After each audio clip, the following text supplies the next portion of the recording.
One Piece Pirate Warriors 4 is the latest addition to the Musou crossover series. Musou games, also known as warrior games in the West due to their parent series Dynasty Warriors, are all about placing one powerful player avatar against an army of thousands of weaklings, letting you tear through them with little effort. I'll get this out of the way right now, I don't watch One Piece, and outside of catching the first 50 or so episodes of the 4Kids dub as a kid, I never have.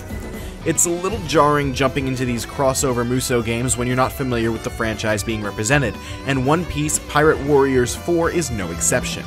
I can't speak totally to how a One Piece fan will feel, though my friends who have followed the show for years have helped me get the gist of what's going on. What I can tell you is that Pirate Warriors 4 is a hell of a good Musou game that kept me hooked from start to finish, even if I had no idea what was going on for a good chunk of the plot.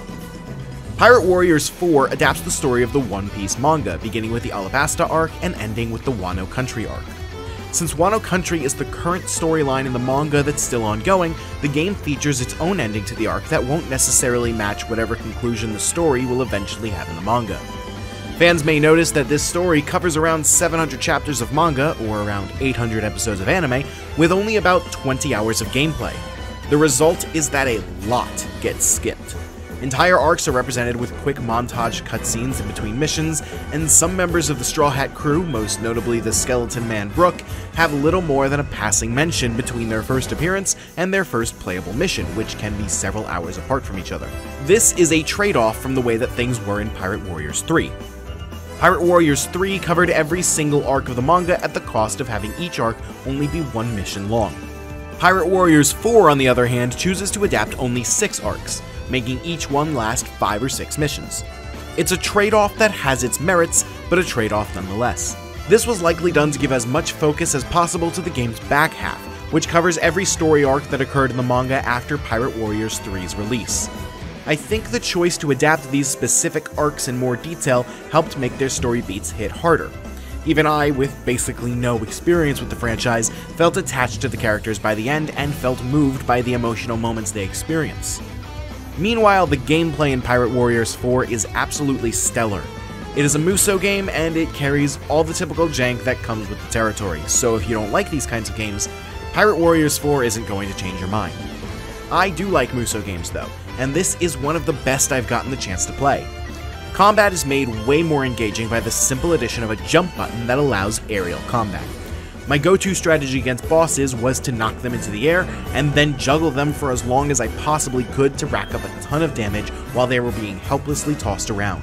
When I described this strategy to a friend who doesn't care for Musou games, he said that the game sounded broken, and it kind of is.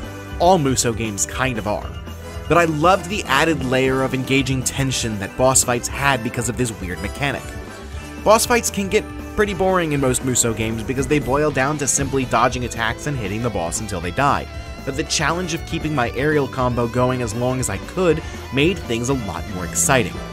Add on the fact that each character has their own unique special moves that act as excellent combo finishers, and you've got a damn good Musou game despite how rough it is around the edges. I wasn't a One Piece fan before Pirate Warriors 4, and truth be told, I probably never will be. 900 episodes and counting will turn me off a show pretty quick. But I do think that I'm a One Piece admirer now. The exciting Musou gameplay is what drew me to the game to begin with, but I was surprised at how much the characters and world of the series drew me in, even though I wasn't necessarily seeing them in their best light. Pirate Warriors 4 may not be the best place to start with the franchise compared to its more comprehensive predecessor, but it's definitely a worthy successor, one from which fans and newcomers alike will be able to get a lot of enjoyment.